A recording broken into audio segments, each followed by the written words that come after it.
controle de qualidade de Deus. Vale lembrar que estamos na série de 11 mensagens acerca de como nos conduzirmos na terra para vivermos vida e vida em abundância, independente das circunstâncias. Lucas capítulo 22, versículo 31 diz assim: Simão, Simão, eis que Satanás já recebeu autorização para vos peneirar como trigo. Eu, entretanto, roguei por ti, para que a tua fé não se esgote. Tu, pois, quando te converteres, fortalece os teus irmãos. Mas Pedro replicou: Senhor, estou pronto para ir contigo, tanto para a prisão quanto para a morte. Contudo, Jesus predisse-lhe: Asseguro-te, Pedro, que antes que o galo cante hoje, 3 vezes negarás que me conheces. Oremos ao Senhor. Pai, bendito seja o teu santo nome, porque o Senhor é o Senhor do universo. Bendito seja o teu santo nome, porque a imensidão do universo que o homem não é capaz de cruzar, nem com aparelhos supersônicos, o Senhor pode medir com o palmo das tuas mãos.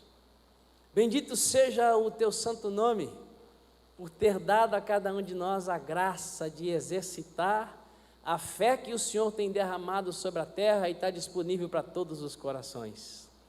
Bendito seja o teu santo nome, porque através da tua palavra nós podemos descobrir, aprender, receber a revelação de como viver, de modo que a nossa vida então seja abundante, independente de qualquer circunstância. Leva, ó Deus, os nossos pensamentos cativos ao teu trono e despenda sobre nós uma graça especial para compreendermos a palavra, para nos mantermos focados na palavra e para que ela seja guardada nos nossos corações e assim usada no nosso dia a dia, em nome de Jesus de Nazaré. Amém e amém. Eu, irmãos, raramente faço o que eu vou fazer agora, mas vou ter que pedir para tirar um pouquinho do retorno aqui, que está dando bobofania no meu cérebro. Você já ouviu falar disso? Bobofania? Quando você não acha uma palavra, você inventa uma, né? Muito bem. Tem uma verdade bíblica muito citada entre as pessoas. Gente que nunca ouviu uma mensagem sagrada, gente que nunca leu o texto bíblico, já disse: Deus vê o coração. Essa palavra, ela é expressada, ela é dita, principalmente quando alguém está diante de uma prensa, e para escapar, a pessoa diz: você não me conhece, e eu não estou preocupado com a sua opinião, o que importa é a opinião de Deus, porque Deus vê o coração. A maioria das pessoas usa essa expressão para escapar, como eu disse, de alguma prensa. E a verdade é que o fato de Deus ver o coração e da pessoa conclamar para ela essa verdade, principalmente no ato de escapismo, pode colocá-la numa situação terrível. Por quê? Jesus disse que nós não devemos temer o diabo, nós devemos temer a Deus, porque é Deus que tem o poder para lançar o ser humano tanto no céu quanto no inferno. Quando Jesus diz que é Deus que tem o poder, Ele não está dizendo que é Deus quem determina, Ele diz que é Deus é quem pode. Ele está dizendo que Deus não tira braço de queda com o diabo, que o diabo é criatura e Deus só existe um.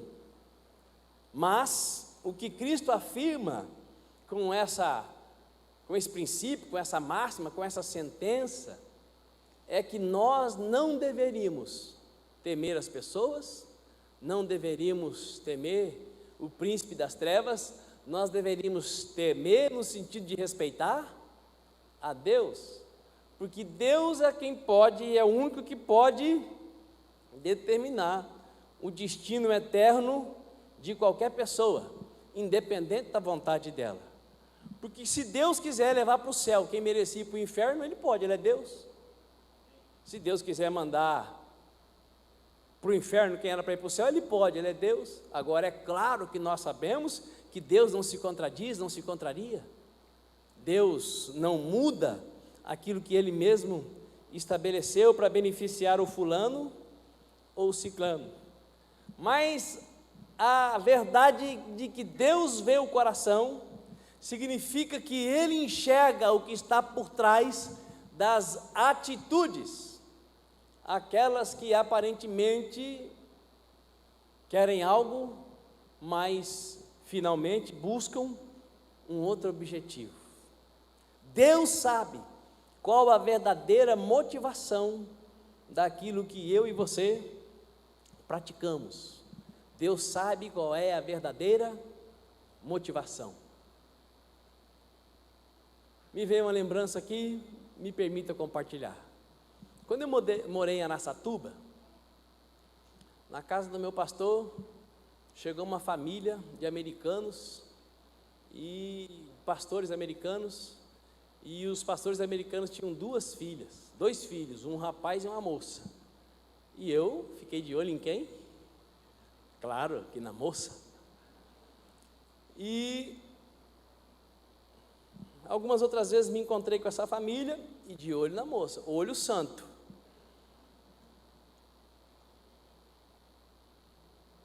Queria ter contato, não arrumei como ter contato. Fiquei sabendo então que o pai dela estava com um problema no computador. E eu, com a motivação puramente interesseira, me ofereci para arrumar o computador. O pai dela, na cabeça dele, me identificou como alguém muito cordato, simpático, prestativo. Na cabeça dele, eu fui na casa dele para quê? Arrumar o computador. Mas eu não estava nem aí com o computador dele. O computador foi uma oportunidade para me aproximar dele, da esposa dele, do filho dele e, acima de tudo, da filha. E aí eu ouvi uma conversa lá de que quem quisesse ter alguma coisa com os filhos dele tinham que falar inglês. O que eu fiz? Me matriculei imediatamente na escola Fisk. Interessado no inglês? Não, interessado na filha do pastor. Quem está me entendendo? Agora, quem sabia que eu tinha essa motivação? Por trás de consertar a máquina, tirar o vírus, de aprender inglês, tinha uma outra motivação. Qual que era a motivação? Conquistar a moça. Por trás de boa parte das minhas atitudes, das suas atitudes, das nossas atitudes, pode estar uma outra intenção. E ainda que ninguém, além de você ou de mim, saiba qual é a intenção, existe alguém que conhece. E esse alguém é aquele que vê o coração. Quem é o que vê o coração? É Deus. Deus é que vê o coração. Então essa máxima de chamar para si o testemunho divino pode ao mesmo tempo ser bom, mas na maioria das vezes é bomba. E partindo dessa clareza, dessa verdade incontestável de que Deus vê o coração, fica mais fácil entender as palavras assustadoras que Jesus diz para Pedro no texto que nós acabamos de ler. Você lembra o texto ainda? Irmãos, a nossa mente está tão cheia de informações que nós acabamos de ler um texto, se bobear, nem lembramos o que lemos. Mas o texto que nós lemos, Jesus dizendo para Pedro: olha, o diabo, Satanás, pediu autorização, e eu já dei autorização para ele peneirar vocês. E o Pedro, todo cheio de querer, falou: manda ver, estou preparado, eu estou pronto para ir para a cruz, eu estou pronto para morrer pelo Senhor. E Jesus diz: Pedro, você não sabe o que está no seu coração, Pedro. O que você está falando é da garganta para fora. O que você está falando, Pedro, não é o que está no seu coração. Versículo 31. Simão, Simão, eis que Satanás já recebeu autorização para vos peneirar como trigo.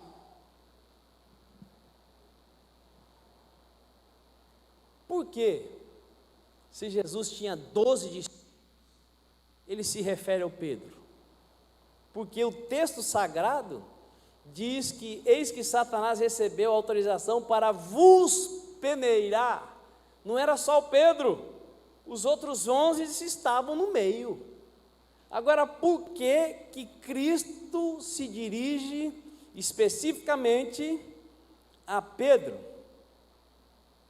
Olha, Pedro, Satanás requereu autorização para vos peneirar como trigo. Ele vai provar vocês, ele vai sacudir vocês, ele vai testar a fé de vocês. Eu não sei quais perguntas você faz para Deus quando lê um texto desse. Eu, irmãos, quando leio alguns textos da Bíblia e não entendo absolutamente nada,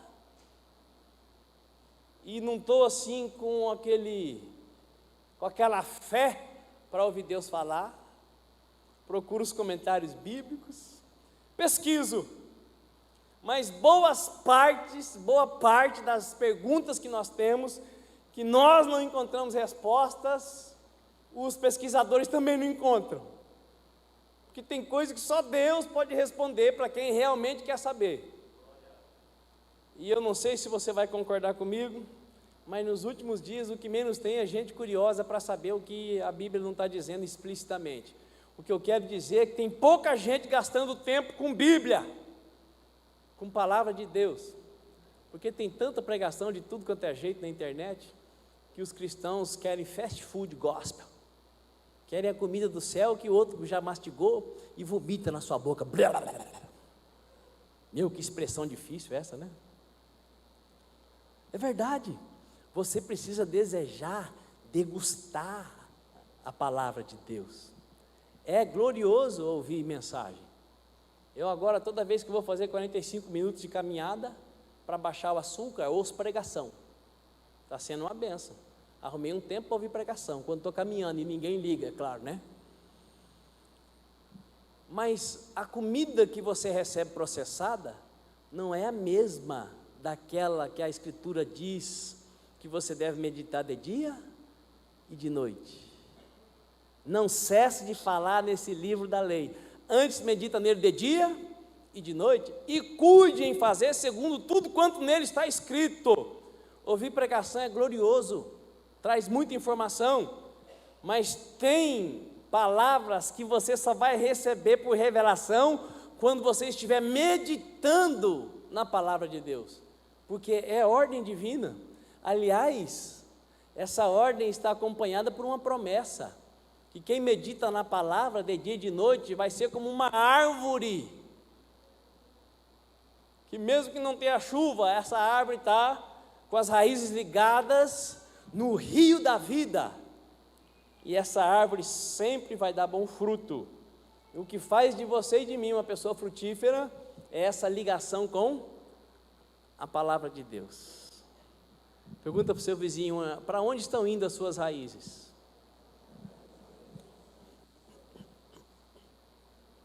Então, uma pergunta que eu fiz para Deus, diante desse texto sagrado é: mas que direito Satanás tinha de exigir a autorização para provar esses homens que deixaram tudo para seguir a Jesus? Que direito um cão tinha para chegar para o Cristo, Deus encarnado, e pedir para ele autorização para pôr à prova, para testar, para sacudir, para peneirar aqueles homens que largaram tudo para seguir Jesus?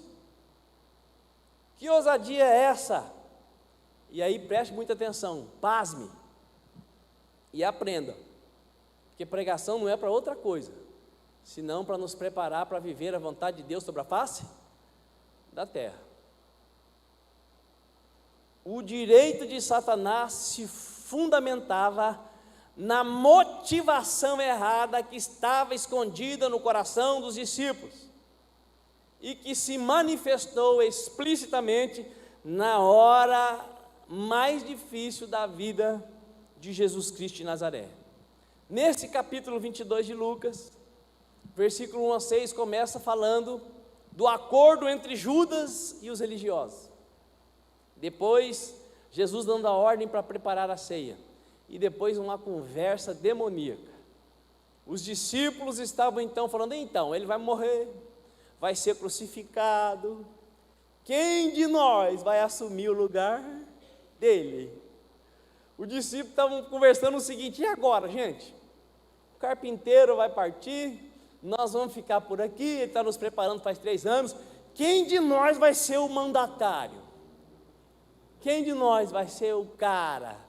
Quem de nós que vai continuar a operar as obras que ele opera, pregar como ele prega? Quem de nós que vai mandar nos outros? Olha a conversa deles. Eu pergunto para vocês, essa conversa dá lugar para o diabo, sim ou não? Dá um exemplo prático de sempre, dentro do casamento. Quando o homem quer mandar na mulher e a mulher quer mandar no homem, quando um disputa com o outro quem é maior, quem é que entra no relacionamento? Não é o Espírito Santo. Que é onde o Espírito Santo está, um cede o seu direito para o outro e os dois andam juntos em acordo e todo mundo se alegra, principalmente os filhos. Mas quando começa a competição, é aí que entra o diabão. E o diabão entrou ali na vida dos discípulos. E Satanás, que não perde oportunidade, estava na cola do mestre, de olho nos 12, chegou para o Todo-Poderoso e falou, então, está vendo aí esses fracassados que você está preparando? Eles já ouviram não sei quantas vezes que o seu reino não é deste mundo, que é para dar outra face quando leva um tapaço, que é para amar as pessoas como se ama a si mesmo e Deus acima de tudo. Mas estão vendo aí? Eles estão preocupados com poder. Foi ali que se fundamentou o direito de Satanás de pedir para peneirar os 12. Bem diferente do que aconteceu com Jó, não é, amados? Vocês se lembram? A Escritura Sagrada diz que o diabão se apresentou diante do Todo-Poderoso. E o Todo-Poderoso perguntou para ele, onde é que você estava? Criatura. Ó, o senhor não sabe? Passeando. Quem não trabalha para Deus vive passeando. Estava passeando. Você viu meu servo Jó? Homem íntegro, reto, temente a Deus e que se desvia do mal. O diabão falou também, até eu seria como ele. O Senhor o cobre de bênçãos do alto da cabeça, a planta dos pés. Não sei se você está entendendo o que eu estou falando. Jó foi elogiado por Deus e Lúcifer, Satanás, lançou um desafio, dizendo que ele só amava e temia a Deus por causa do que Deus dava para ele. E depois do cão tirar tudo dele, ele disse para a esposa dele, nu eu saí, nu eu voltarei, Deus tirou, bendito seja o nome do Senhor. Perdeu os filhos, perdeu tudo que tinha num dia só, e glorificou a Deus. E os discípulos, 3 anos andando com Jesus, quando Jesus disse que ia morrer, ao invés de eles fazerem um propósito de jejum e oração, eles fizeram uma reunião. Quem de nós agora vai tomar conta do pedaço? Quem de nós agora será o Todo-Poderoso? E sabe o que é mais maravilhoso? Nós estamos falando há bastante mensagens que o maior impedimento para uma vida cristã abundante são as ofensas guardadas no coração, conforme o testemunho que nós ouvimos aqui do Estevão e da Carol. Uma mãe ofendida por não ter recebido aquilo que todo filho tem direito, o amor dos pais, o amor da mãe, o amor do pai. Curioso que Jesus não ficou ofendido com eles, porque Jesus poderia ter dito, mas vocês são os cabras da peste mesmo. Eu estou para morrer e vocês discutindo quem vai ser o cara aqui. Olha, eu quero dizer para vocês que vocês devem seguir o meu exemplo. Quem é que é o maior? Quem está à mesa ou quem está servindo? É quem está sendo servido. Mas Jesus disse, no reino de Deus não é assim. No reino de Deus maior é aquele que serve. Então vocês não deveriam estar discutindo quem é que vai mandar. Vocês deveriam estar discutindo quem é que vai servir. Quem é que vai trabalhar no meu lugar. Não usufruir do status que eu conquistei com o serviço, baseado em oração, obediência a Deus, sinais, prodígios, milagres e maravilhas. A motivação principal dos discípulos não era servir o mestre, mas serem detentores do poder do mestre. E Jesus deixou claro que quem quer só o poder do mestre, quem quer só as bênçãos do mestre, não vai ter vida em abundância. Amados, Deus dá isso, Deus dá aquilo, Deus opera, Ele é o Deus que faz. Mas se essa for a minha principal preocupação na terra, eu posso ter o nome no hall de membros da igreja, eu posso ter o meu nome no livro da vida, eu posso ser alguém fiel nos dízimos, nas ofertas, nos cultos, mas se a minha motivação não for primeiro aquela que agrada o coração de Deus, eu não vou experimentar aquilo que Jesus disse que veio trazer. Jesus disse que veio trazer vida e vida em abundância. O controle de qualidade de Deus. Quando Jesus mais precisou dos seus discípulos, discípulos como você e eu, Ele então os vê desunidos, disputando quem era o maior. Jesus então dá para eles uma prova de que nenhum deles estava preparado para lhe substituir. Versículo 26 desse capítulo 22, Jesus diz: entretanto, vós não sereis assim. Ao contrário, o maior entre vós seja como o mais jovem, e aquele que governa como quem serve. Deixa eu repetir. Amados, esse não é o tipo de mensagem que causa efusividade, que causa êxtase, mas é esse tipo de mensagem que, guardada no profundo do seu coração e colocada em prática no dia a dia, te levará a usufruir a promessa feita por Cristo. O ladrão vem para matar, para roubar e para destruir. Eu vim para que vocês tenham vida e vida em abundância. O que Jesus estava dizendo é que o ladrão vai estar sempre aí, tentando te matar, te roubar e te destruir. E nesse ambiente de tensão, eu darei para vocês vida e vida em abundância. E isso não passa pelas emoções. Isso não passa por um momento. Isso é um estilo de vida.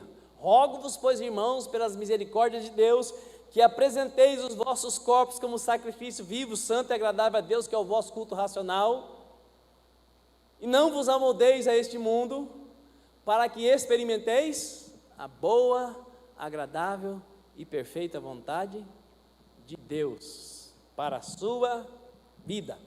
Ainda que você não esteja fazendo nada errado, porque é errado você ir na casa dos pais de uma moça querendo conquistar a moça. É errado? Não, o errado é você dizer que está indo lá por um motivo e na verdade está indo por outro. Ainda que dê certo, está errado. É sutileza. É sutileza maligna. Segunda pergunta: por que Jesus Cristo se dirigiu a Pedro, se nenhum dos 12 estava preparado? Por quê? Porque Pedro era o mais preparado. Pedro era o mais preparado. E a Bíblia é muito clara, amados. Ela mostra intensamente que Deus não requer nada de ninguém, que o que Ele mesmo não tenha dado para a pessoa a capacidade de retribuir, de devolver a Ele. Deus não vai pedir para o seu vizinho intercessão às 2 da manhã, se ele é ímpio. E se a quadra onde você mora vai pegar fogo, e você é o único filho que mora lá, e a oração pode interromper esse incêndio, quem é que Deus vai acordar às 2 da madrugada? Quem é que Deus vai acordar? Quem é que Deus vai acordar? Oh, meu Deus do céu, vocês não tomaram café? Participe junto comigo.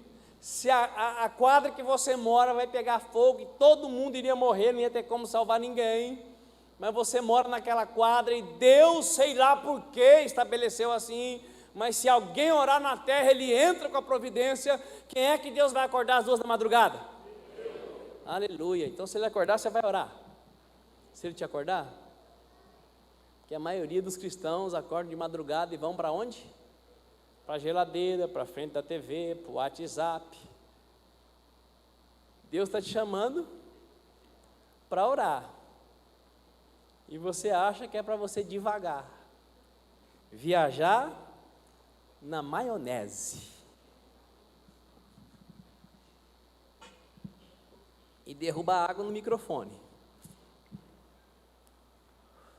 O controle de qualidade de Deus. Pedro era o mais preparado, mas fora reprovado também pelo controle de qualidade de Deus. Sabe por quê?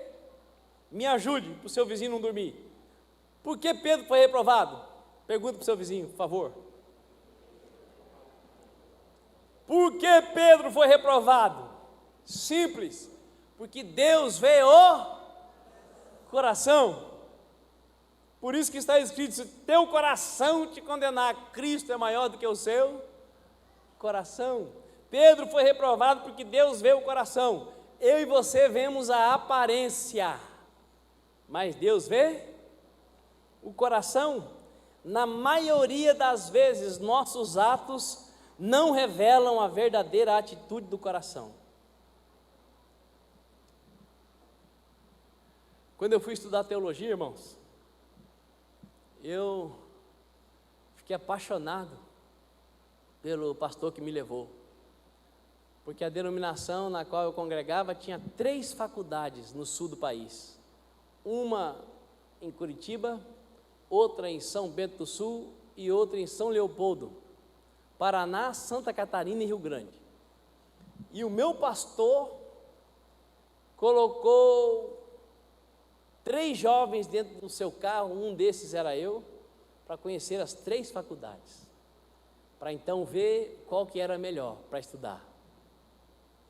E dos 3 eu fui o único que quis então estudar, e eu escolhi a que era mais diferente de mim, a que iria exigir mais de mim. E eu posso dizer que aprendi muito naquele lugar, mas também sofri muito. Porque, irmão, se tem uma coisa que eu gosto é de tirar 10. Quem gosta de tirar 10 aqui? É quase uma doença para mim tirar 10. Fazer tudo certo. E incrivelmente eu não conseguia tirar 10. Só batia na trave. Na quarta-feira, quando eu ia para o tarefão, toda quarta tinha faxinão geral. Geralmente eu ficava nos lugares mais difíceis, onde tinha gente para fiscalizar. E eu terminava a minha tarefa mais rápido que todo mundo. E todas as vezes que eu terminava a minha tarefa, alguém ia lá fiscalizar. Quando alguém terminava a tarefa, tudo bem, estava liberado. Podia tomar banho, ir para a piscina, ir para a quadra, ir para a cidade. Toda vez que eu terminava, alguém me chamava, vamos lá ver. Irmãos, eu limpava até as tomadas, que é para não achar nada para falar para mim. Estou falando, é quase uma doença, um distúrbio obsessivo compulsivo. E na altura da faculdade, eu resolvi mudar de faculdade. Eu queria ir embora para estudar no Palavra da Vida, em Atibaia. E indo direto ao assunto, né, vou contar outras coisas. Acidentalmente, a secretária, esposa de um aluno, deixou pegar a minha pasta, a pasta pessoal de cada aluno, para eu procurar o documento tal. E eu encontro no meio daqueles documentos a carta que o meu pastor mandou. Geralmente se manda uma folha sulfite com 2, 3 parágrafos no máximo. E a minha carta de referência tinha 3 páginas. E eu então dando uma de ladino. Sabe o que é ladino, né? Eu estou fazendo alguma coisa que não devia fazer, mas já estou fazendo, vou aproveitar. Eu dei uma olhada no primeiro parágrafo, uma apresentação razoável, e fui para o meio da página da carta. Estava escrito lá: ele é tipo um guru evangélico. Ele está sempre falando que Deus falou com ele, está sempre contando que Deus curou alguém, está sempre falando isso, isso e isso, é fanático. Não lê livro, só lê Bíblia. Vocês precisam ficar no encalço dele para doutriná-lo. Quem conseguiu entender? Então, irmãos, eu vivia cantando aquela música para o meu pastor: estou apaixonado, e esse amor é tão grande. Porque olha que amor, que cuidado. Mas olha como que eu fui apresentado lá na faculdade, um capeta encarnado. Na monografia final, eu fiz questão de, com a ajuda dos irmãos, colocar a literatura em 3 línguas, fora grego e hebraico, que eu pensei, não é possível, nessa eu vou tirar 10. Tirei 9,5. Não sei se você entendeu. Quantas pessoas você conhece que ia sair do seu estado, viajar outros 3 estados para levar 3 jovens para conhecer uma faculdade? Olha que atitude maravilhosa. Mas o controle estava lá dentro do coração. E aquilo que foi colocado na carta eu jamais imaginei. Só tem um que vê o coração. Quem é esse? É Deus. E sabe qual coração que Deus vê? Sabe qual coração que Deus vê? É o meu. Porque o seu é o seu, é problema seu com ele. Eu tenho que cuidar do meu coração. É o que a Bíblia diz: sobre todas as coisas guarda o teu coração, porque dele procedem as saídas da vida. E uma das coisas que mais tem me deixado espantado nos últimos tempos, eu tenho falado isso com a minha esposa, são pessoas que passam décadas na presença de Deus, mas não mudam nada. É o mesmo coração. E não dá para um coração endurecido e empedernido experimentar a vida e vida em abundância. É preciso que nós examinemos e deixemos Deus examinar as motivações mais profundas do nosso coração. E o Senhor Jesus diz para o Pedro assim: entretanto, Pedro, eu roguei, blam, epa, tocou um alarme aí, está na hora de ir embora.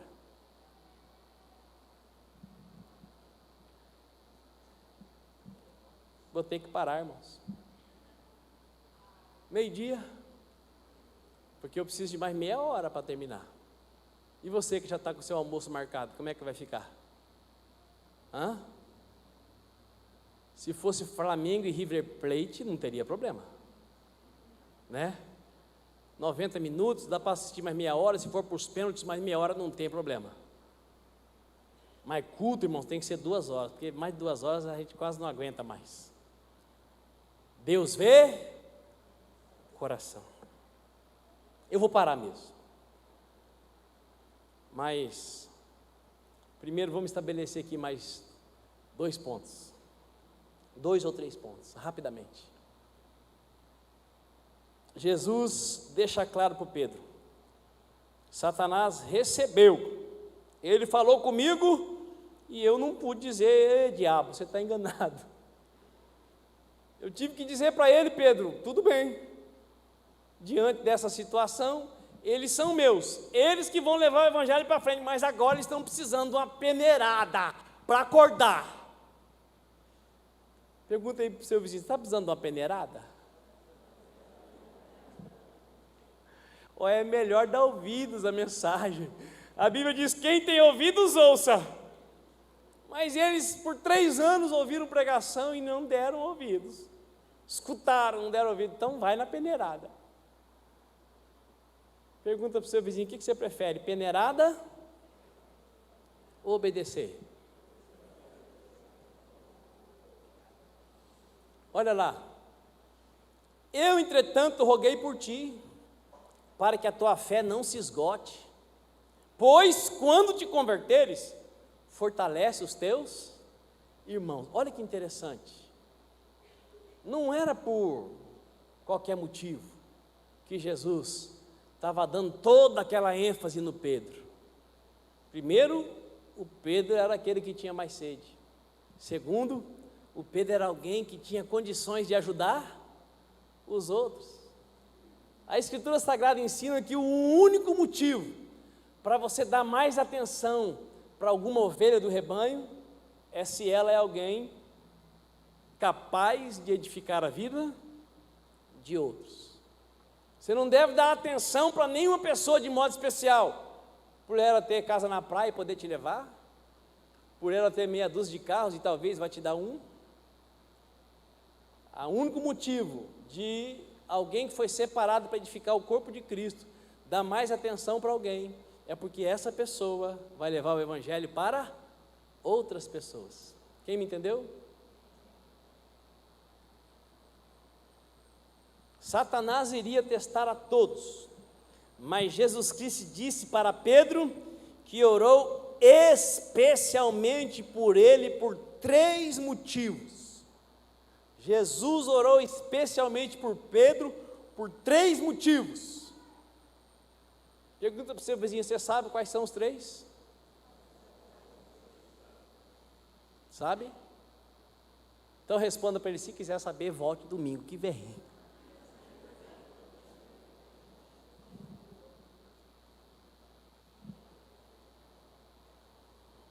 Domingo que vem, nós continuaremos se Jesus não tiver voltado ou se a nossa senha não tiver sido chamada.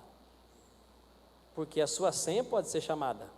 De repente você está na sua mansão lá em Orlando e vai arrumar os enfeites de Natal e você cai e a sua cabeça se encontra com alguma coisa pontiaguda e mesmo você tendo dinheiro para viver 10 gerações com vida abastada, você morra. Sabe de quem eu estou falando?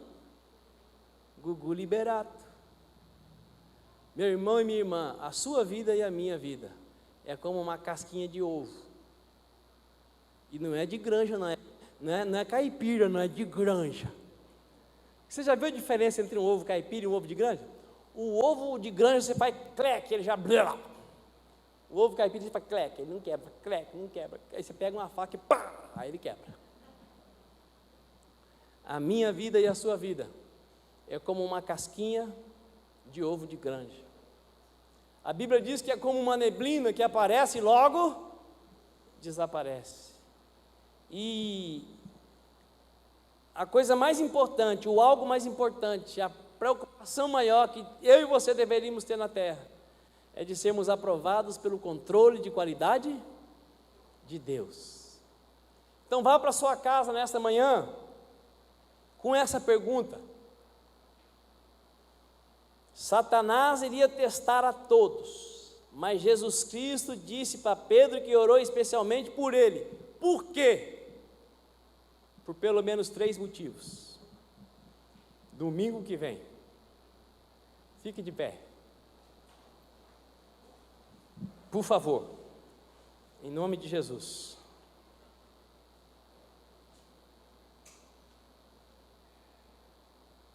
Se você puder e quiser, feche os teus olhos. Poderoso Deus, quando o teu santo servo, o profeta, juiz e sacerdote, entrou na casa de Jessé para ungir o segundo rei do povo que ainda é teu povo, Israel,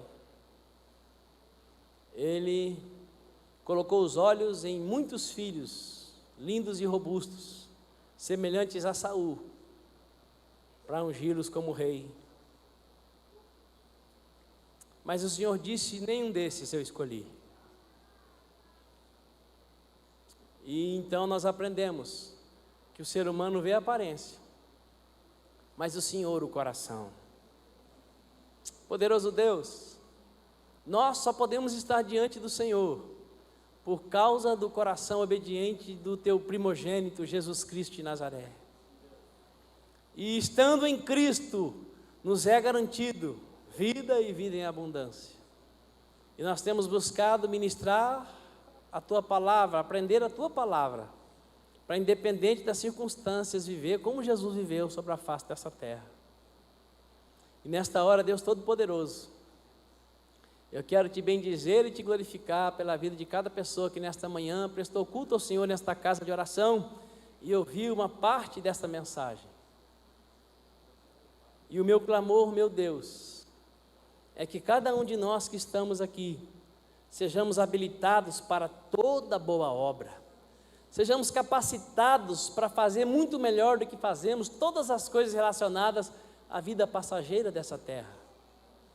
Mas de modo especial, Deus, eu suplico, ajuda-nos a decidirmos de todo o coração viver de uma maneira que Satanás não tenha direito de requisitar o direito de nos peneirar. Ajuda-nos a vivermos de tal maneira, Deus Todo-Poderoso, que o Senhor possa dizer a nosso respeito para o imperador das trevas o que o Senhor falou do Jó. Olha lá aquele filho, aquela filha, ele é íntegro, ela é íntegra, eles são retos, eles procuram andar na minha presença e se desviam do mal. Poderoso Deus, ajude cada um de nós. Eu peço mais uma vez a cuidar bem das coisas da terra, mas muito melhor ainda da nossa vida com o Senhor, que é o que vai nos garantir tesouros no céu. Poderoso Deus, dá que ao sairmos daqui, possamos ir debaixo da Tua boa e poderosa mão, que nós sejamos facilitadores do Espírito Santo, seja onde for e a hora que for, porque em Cristo Jesus nós podemos todas as coisas e já estamos preparados. Pai de amor, Deus de poder, em nome de Jesus Cristo de Nazaré, que nesse final de ano a nossa vida seja usada para presentear principalmente nossos parentes com a maravilhosa salvação de Jesus Cristo. Nos ajude, Deus, a buscar mais a Tua face, para que flua através das nossas vidas o poder do Teu Espírito Santo. É a minha oração, ó Pai, junto com a Tua igreja, com o coração agradecido por mais esse dia de vida que o Senhor nos dá, por mais essa semana que começou hoje, para que vivamos no centro da Tua vontade, em nome de Jesus de Nazaré. Amém e amém. Você que foi abençoado, dê um aplauso ao Senhor.